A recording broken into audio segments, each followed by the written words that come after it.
আমাৰ গাঁও শুৱনি আমাৰ গাঁওখনতি গাভৰু ছোৱালীৰে ভৰা। তেৰেজনী পতাব নোৱাৰিলে কিহনো ডেকা ল'ৰা, ৰঙা বটলৰ ৰঙা পানী বন চাপত নাচে। তেনেকে বন্তি নাচব মোলৈ 4জনীমান আছে। কিমাননো পঢ়িম আৰু পঢ়িলে মই জৱাহৰলাল নেহৰুৰ নিচিনাই হ'ব দে। ছাৰৰ দুখ আহি পোৱা নাই, এফলা চাদাকে মাৰিলো বুলি খাই দিওঁ।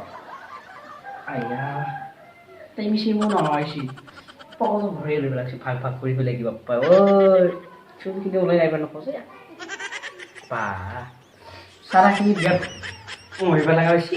কুটি কুটি আনা মানুহ ভালকে মাছ পাই নাপাইলে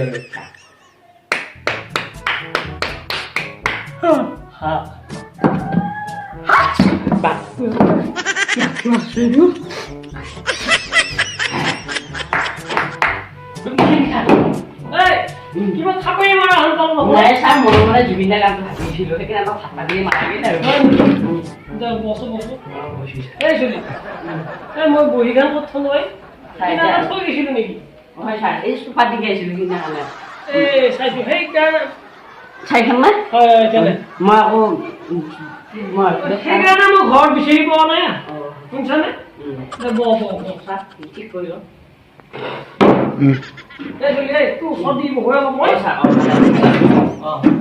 আৰু সেই এটা কথা সুধো, কি মায়েৰে চাহ তাহ দিলা নেকি? চাহ তাহ পুৱাতে খাবাই দিয়া নাই। দিয়া নাই, পিছে পাম দে। নহ'লে চাহ আজি ৰাখো চাহ কিয় হয়? আজি দেউতা এইকেইদিন বটল নাই, বিস্কুট চিস্কুটো নাই। সিদিনাখন আমি বেলেদি চাহ বনাই খাইছোঁ। এই তোক যে মই কিবা প্ৰশ্ন পঢ়ি শিকাই থৈ গৈছিলো, কেইটামান এই কুৱেশ্যন এনচাৰ বুলি কৈ যে দি গৈছিলো, মুখস্থ কৰছা নে? মুখস্থ আহিছে ছাৰ, একদম ক্লিয়াৰ। পাৰা হৈছা? দেছো পিছে তই কওঁ এই ঘৰৰ ধনু কোনে ভাঙছিল? ছাৰ মইতো ভাঙা নাছিলোঁ। হে? মই ভাঙা নাছিলোঁ। কি মই ভাঙা নাছিলো? ছাৰ এদিন মই টিউচনতে নাই, ছাৰ আজি আপুনি আছোঁ মই কি কম সম্পূৰ্ণ ভাঙিছিলোঁ। মই তাক মই নাজানো মই কেইদিন অহা নাই টিউচনত? ছাৰ মোতকৈ আপুনি বেছি দিন অহা নাই। মই বেছি দিন তই কম দিন অহা নাই? কুকুৰ ঘৰৰ ধনু কোনে ভাঙছিল জানা? ছাৰ মই কি জানো, মই টিউচনতে অহা নাই। মই কি লিখি দিছিলো? ছাৰ কিমান লিখিছিলোঁ মই কিতাপে চাওঁ না। কোনে ভাঙছিল নাজানে আকৌ মই টিউচনতো অহা নাই, কান্দা আহিছিল টকা লগা চলি মাৰি চুইব ছাৰ দিব আমাৰ তাই কৈছো এই মন্ত্ৰী গাত বনাই যি মতা মানুহৰ মন্ত্ৰী দুটা মানুহৰ ওপৰত থকা তাকে মন্ত্ৰী বোলে ছাৰ। পইচা কোনে লিখিছিল কৰিলে? ছাৰ মই নিজে মাথা তাৰ আছে না। পিছে টিউচন কি কৰিব লৈছে তই? ছাৰ হ'লেও কিছুমান কথা জানিব লাগে নহয়। জানিব লাগে। পিছে মই কি এনেকে লিখি দিছিলো? থাকিবা লাগিছিলে আপুনি, মই চাৱা নাই জানোৱে আকৌ মই। দেচোন পিছে কওঁ এই জনমুৰি আইতাক বোলা কৈছো যি জনসাধাৰণে মুড়ি বেছি বেছি খায় তাকে জনমুড়ি আহিব দে। পাঁচটা পাৰোঁ নে? তই পাঁচটা পাৰোঁ। তো মই চাই আছো শুনিছা? ছাৰ বগানে তই লিখিব কৈছা তোৰ মানে মাথাটো ঘূৰি গৈছে। তই কৈছো ঢেৰকানি লাগবলৈ, যিটো বস্তু ওপৰত ধুৰুকে মাজে তোৰ খৰি পইদা ঢেৰকানি বোলে, যিটো বস্তু কৰবাত ধৰুকে বোলে মানে যোনটো বস্তু ওপৰত ধুৰুকে মাত ওলাই ধমা ধমাকে ওলাই যায়। যিকে পাতা যি পাৰোঁ আমি পাৰিলে যিকে গোন্ধ মানে মাতটো ওলাই।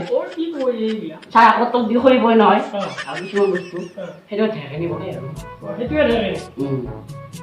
তই নাম ডুবাই দিবি শুনছা? ছাৰ তই নাম ডুবাই দিবি। তই যদি মেট্ৰিকত ফেইল হোৱা মই টিউচন কৰা বুলি নকবি তাক আকৌ, নহ'লে মোৰ এই গোটা বদনাম হ'ব। ছাৰ মই মিছা কথা কিয় ক'ম? তোৰ নামটো কি আছিলে? জৱাহৰলাল নেহৰু। হে? জৱাহৰলাল নেহৰু। তোৰ নাম জৱাহৰলাল নেহৰু।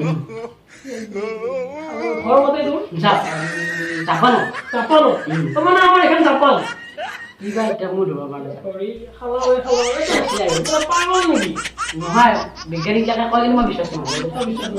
কিন্তু মই হ'লে বিশ্বাস